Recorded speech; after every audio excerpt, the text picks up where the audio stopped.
आज सुबह-सुबह जब बच्चे आकर के मुझे जगाए और पूछे कि मम्मी तबीयत कैसी है, तब जाकर मेरी नींद खुली और उठकर देखती हूँ तो बच्चों के निकलने का समय हो रहा है। बिल्कुल भी टाइम नहीं था, 10 मिनट का समय था। लगा कि कुछ कर पाऊँगी क्या, और उठकर बाहर आई। किचन में खड़ी हुई तो किचन की हालत देख कर के तो क्या करूँ कुछ समझ में ही नहीं आया। दिन पहले बच्चे खिचड़ी बनाकर खाए हुए थे, तो अब बच्चों के लिए क्या बनाऊँ? देखा तो दही भी नहीं है फ्रिज में, दूध था तो दूध निकाली हूँ, दूध को गर्म करने के लिए बिठा दी हूँ और थोड़ा-सा आटा लगा लिया है कि रोटी बना दूँ और बच्चे दूध रोटी खा कर के निकल पड़ेंगे। तो दूध गर्म करके ठंडा होने के लिए बच्चों को दूध निकाल दिया है और थोड़ा-सा आटा लगा कर के और उनके लिए रोटियां बना लूँगी। कम से कम बच्चे दूध रोटी तो खाकर जा पाएंगे, यही सोच कर के ये तैयारी कर दी है। और लग रहा है किचन में जब खड़ी हुई हूँ तो थोड़ी सी एनर्जी है कि हाँ इतना कर पाऊँगी। 3 दिन बुखार के बाद में आज ऐसी हालत है मेरी, मतलब अभी भी हाथ पैर काँप रहे हैं, ऐसा लग रहा है। पर अपने बच्चे भूखे चले जाते हैं ना तो बहुत तकलीफ़ होती है। और 3 दिन से बच्चे जैसे तैसे चले जा रहे थे, कभी पपीता खाकर चले जा रहे थे तो कभी केला और दूध खाकर चले जा रहे थे। ऐसी कंडीशन थी घर की। और कभी तहरी बना ले रहे थे, कभी खिचड़ी बना ले रहे थे, तो मतलब सिंगल आइटम जो बहुत आसानी से बन जाए, तो ऐसा ही चल रहा था घर में। जब हम माएँ बीमार पड़ जाते हैं ना तो बच्चों की हालत ख़राब हो जाती है, मतलब बच्चों को ही सबसे ज़्यादा तकलीफ़ होती है। क्योंकि बच्चे बाहर, देखिए बच्चे बाहर खा तो लेंगे, ऐसी बात नहीं है, कैंटीन में खा लेंगे या किसी शॉप में अपना कुछ लेकर के जो उन्हें पसंद है वो खा सकते हैं, लेकिन घर से निकलते वक्त तो कुछ खाकर जाना चाहिए, ऐसे ही तो नहीं जाना चाहिए। तो इसमें तकलीफ़ हो जाती है। और हम लोगों को तो मतलब इमोशनल तरीके से तकलीफ़ हो जाती है ये कि बच्चे बिना कुछ खाए चले गए। जब बच्चे छोटे होते हैं तब भी तकलीफ़ होती है अगर हम बीमार पड़ गए तो, कि मेरा बच्चा अभी तक भूखा है, कुछ खाया नहीं, हस्बैंड ऑफिस चले गए हैं, 2 दिनों से बच्चा नहाया नहीं है, उसने वही कपड़े पहने हुए हैं, इस तरह की तकलीफ़। और जब बच्चे बड़े हो जाते हैं तो भी हमारी टेंशन कम नहीं होती है। हमें ऐसा ही लगता है कि देखो बच्चे तो बिना खाए चले गए। माँ के लिए बच्चे देखिए बड़े क्यों ना हो जाएं, लेकिन वो हमेशा ही छोटे रहते हैं और हम उनके बारे में हमेशा सोचते रहते हैं। तो बना ली हूँ अपनी चाय, और शायद चाय पीने से मुझे थोड़ी सी एनर्जी लगे। तब तक हस्बैंड सब्जी भी ले आए, क्योंकि आज मैं खड़ी हो पा रही हूँ किचन में, तो अब सारा काम मेरे ऊपर आ गया है। मतलब अब मैं कर पा रही हूँ तो अब मुझे करना है। तो ऐसी है कंडीशन। तो गुड मॉर्निंग फ्रेंड्स। और अब लौकी मैं ला करके छिल काट ले रही हूँ, क्योंकि मुझे इससे आसान कुछ नहीं लगा कि जल्दी हो जाएगा और इसे जल्दी से काट कर मैं कुछ नाश्ता हस्बैंड के लिए भी बना पाऊँगी और सभी कुछ न कुछ मतलब थोड़ा बहुत खा लेंगे। तो सबसे पहले क्या चढ़ाऊँ, तो दाल चढ़ा दिया था चाय के बाद ही, और लौकी काट ले रही हूँ। लौकी काट करके सब्ज़ी बना लूँगी और उसके बाद मैं अपना दूध और किशमिश लेकर के नाश्ता करने के लिए आ गई हूँ, क्योंकि दवाइयाँ भी खानी है मुझे। और आ करके उसके बाद अपनी सब्ज़ी में बैठा दे रही हूँ। तो पहले दाल में तड़का लगाऊंगी और उसके बाद सब्ज़ी बैठाऊंगी। और नाश्ता बनाते मैं थक गई, तो बीच में मैंने छोड़ दिया। दाल बॉयल हो गई थी मेरी और सब्ज़ी काट करके मैंने छोड़ दिया, क्योंकि उसके बाद मैं थक गई थी। और मैं नाश्ता भी कर लूँगी अपना, दवाइयाँ भी ले लूँगी और उसके बाद फिर किचन में आऊँगी, तो तब तक मुझे रेस्ट भी मिल जाएगा थोड़ा सा। यही सोच करके मैं चली गई थी नाश्ता करने के लिए, कि रेस्ट करना नाश्ता करना दोनों एक साथ हो जाएगा। और दवाइयाँ समय पर लेनी है, अभी भी खानी हैं 1-2 दिन तो। और इसी बीच में मेड आकर के घर का काम भी करके चली गई थी, और उसके बाद ही मैं आई हूँ सब्ज़ी बिठाने के लिए। तो अब चूँकि करना है घर का काम सारा, अब देखते हैं कि कितना मैं कर पाती हूँ। तो बहुत कुछ तो नहीं किया, क्योंकि सफाई, पूरे घर की सफाई करने का इतना ज़्यादा मेरे अंदर एनर्जी तो था नहीं। थोड़ा बहुत कुछ करूँगी, बिस्तर वगैरह ठीक कर लूँगी, ऐसा ही सोच रही थी, क्योंकि अब घर में हस्बैंड अब खाकर निकल जाएंगे और मम्मी पापा रह जाएंगे। तो आज दिन में बहुत ज़्यादा कुछ नहीं करूँगी, बस रोटियां सेकूँगी जब सबको खाना होगा और तभी। तो दाल और सब्ज़ी ही बनाऊँगी, क्योंकि इतना ज़्यादा एनर्जी नहीं है खड़े होकर कुछ करने की। बैठ बैठ कर करने का जो कुछ काम होगा वही करूँगी, यही सोच रही थी। और सब्ज़ी बनाने के बाद में पहले नहाने जाऊँगी, क्योंकि बड़ी गर्मी सी भी लग रही थी। तो हस्बैंड के लिए अपना रोटियां बना दे रही हूँ अभी, और मम्मी पापा को भी नाश्ता करा करके और पहले नहाने जाऊँगी, यही सोच रही थी मैं। और इसके साथ आज ज़्यादा कुछ बनाऊँगी भी नहीं, क्योंकि अपने अंदर इतनी एनर्जी थी ही नहीं। और देखिए, जब बच्चे करने लगते हैं, बड़े हो जाते हैं, थोड़ी सी हेल्प कर देते हैं, कम से कम इतना तो है कि हाँ वो अपने लिए मतलब सिंगल आइटम ही कुछ बना रहे थे, जैसे खिचड़ी हुआ, तहरी हुआ, बना रहे थे तो बना के खा ले रहे थे, ये चीज़ है। और मुझे भी तो खिला रहे थे, मुझे भी दवाइयाँ खानी होती थीं, तो जगा करके छोटी बेटी दोपहर में आ जाती थी कॉलेज से, तो वो बनाती थी कुछ और फिर मुझे जगाती थी, हाँ मम्मी खा लो, दवाई खाना है, और मेरे लिए दवाइयाँ भी लाती थी। तो रोटी बना करके हस्बैंड का नाश्ता दे दूँगी। और ये देखिए, सब्जियां हस्बैंड ला कर रख दी हैं, और आम भी ले आए हैं, क्योंकि 2-3 दिनों से ये लोग ऐसे ही आम, रोटी, खिचड़ी इस तरह का ही खाना खा रहे थे। तो आज सफाई कुछ भी नहीं करूँगी, क्योंकि अभी आपको बताया मैंने कि एनर्जी की कमी है आज।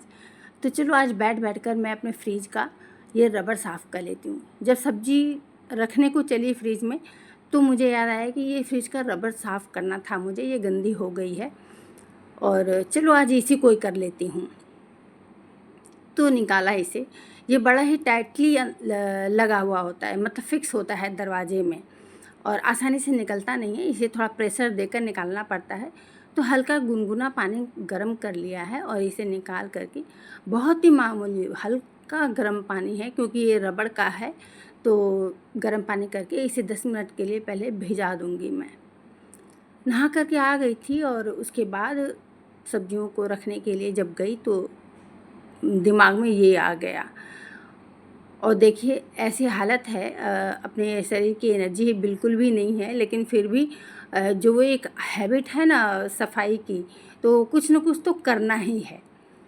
लेकिन हाँ, इसमें है कि ये बैठकर करने वाला काम है और इतनी ज़्यादा थकावट होगी नहीं। तो इसके साइड में रबड़ को जब निकाल लिया है, तो ये साइड का पूरा मैं कपड़े से पोंछ करके, हल्का सा गीला कपड़ा किया है, और पूरा पोंछ करके इसको साफ़ कर लूँगी पहले, क्योंकि रबड़ लगने की वजह से ये पोर्शन साफ़ हो नहीं पाता है। उस जगह पे तो रबड़ रहती है, और वो जगह साफ़ करने के लिए जहाँ पे रबड़ फिक्स रहता है, तो देखिए मैंने एक ब्रश को इस तरह का बनाया हुआ है, गैस में गरम करके उसको काट लिया, गरम किया है, काट करके और चिपका दिया है, तो बहुत आसान हो जाता है इस तरह से रगड़ना। तो देखिए 10 मिनट के बाद में रबड़ को चारों तरफ से रगड़ रगड़ के मैं इसको उसी ब्रश साफ़ कर ले रही हूँ।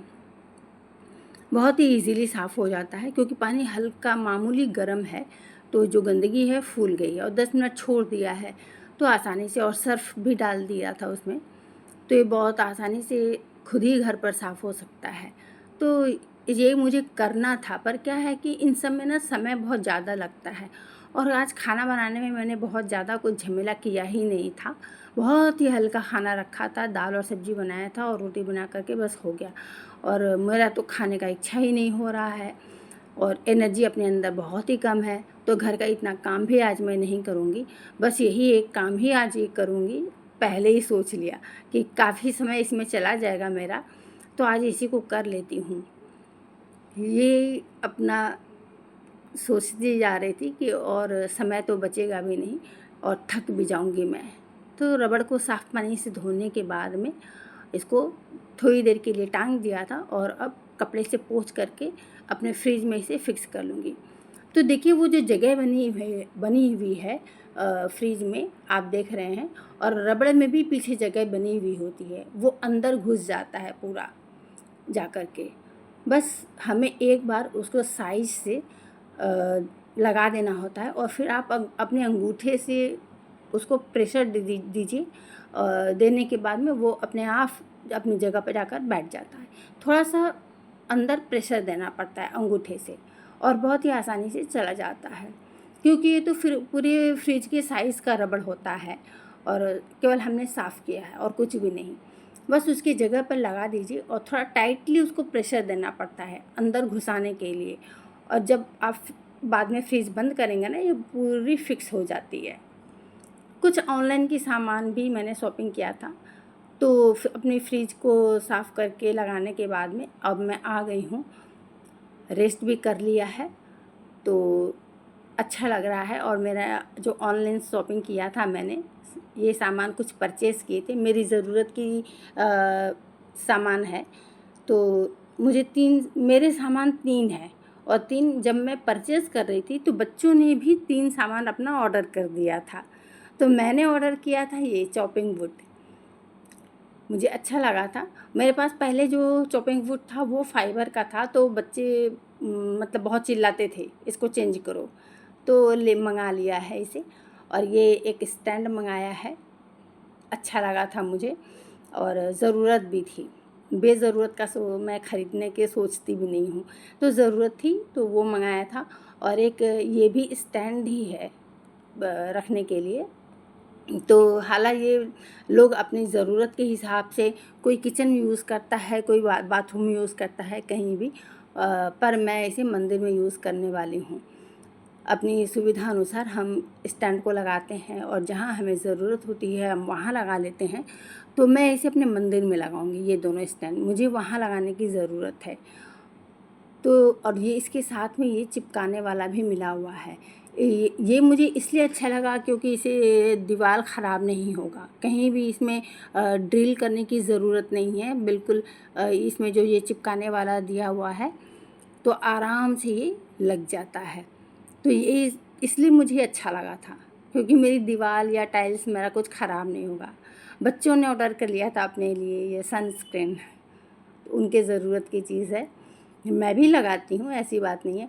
और छोटी बेटी ने ये ऑर्डर कर लिया, ये सॉफ्टवेयर है, कह रही थी कि ये स्माइल और सैड का है। तो अभी भी मतलब बड़ी हो गई है लेकिन अभी भी वो छोटी ही है जैसे लगता है। तो खेलने का सामान ये अपना मंगा ली। वो मना कर रही थी कि क्या ज़रूरत है, लेकिन नहीं मम्मी बहुत अच्छा लग रहा है, बहुत अच्छा लग रहा है, और उसने ये ले लिया। चलो ठीक है, बहुत ज़्यादा महंगा नहीं है और एकदम प्राइस एकदम आसान, मतलब रीज़नेबल है। तो बच्चों ने ये ऑर्डर कर लिया है 2। और आने के बाद ना मुझे भी अच्छा लग रहा था कि कभी कभी घर में कोई छोटा बच्चा आया तो वो खेलने के भी काम आएगा, वरना आप इसको ऐसे भी रख सकते हैं। तो कहाँ से बेटी को दिख गया था और उसने अपना परचेज़ कर लिया। तो चलो ठीक है, कभी कभी बच्चों के मन का भी करना चाहिए। और एक आइटम और उसने मंगाया हुआ है। एक तो आपने देखा ही होगा कि मेरे घर में एक सचमुच का खरगोश है ना। तो वो तो कितनी शैतानियाँ भी करता रहता है, और बेटी ने जब ये देखा तो उसे ये भी पसंद आ गया और उसने इसको भी ऑर्डर कर दिया। और इसको जब ऑर्डर किया तो मुझे पता नहीं था कि ये है क्या, या फिर उसने कब ऑर्डर किया है ये खरगोश। तो कैसा लगा आप लोगों को? देखिए, प्यारा लग रहा है, अच्छा लग रहा है। एक ये भी है खेलने के लिए। तो क्या बताऊँ, बच्चों को बड़े हो गए हैं लेकिन फिर भी खेलने के लिए चीज़ें मंगाते रहते हैं। कभी वो किचन सेट देखती है ना तो वो कहते हैं मुझे किचन सेट भी खरीदना है। बचपन में खेल चुके हैं ये सब कुछ, और अब फिर से उन्हें खेलने की मतलब लगता है कि मिल जाता तो मैं खेलती, ऐसा हाल है बच्चों का। तो चलिए अब इस स्टैंड को लगा लेते हैं, और देखिए बहुत आसानी से ये स्टैंड लग गया है। और इस पर मैंने यही सब रखने के लिए इसको मंगाया था, क्योंकि शोकेस मैंने बनवाया नहीं है, इतनी जगह है ही नहीं घर में कि मैं शोकेस भी रख लूँ हॉल में। तो दोनों स्टैंड को अपना लगा लिया है और मंदिर में ये वाला स्टैंड लगाया हुआ है। ठीक ही लग रहा है मुझे तो। जो परचेज़ किया है इन सभी सामानों के लिंक मैं दे दूँगी। मिलते हैं फिर अगली वीडियो में।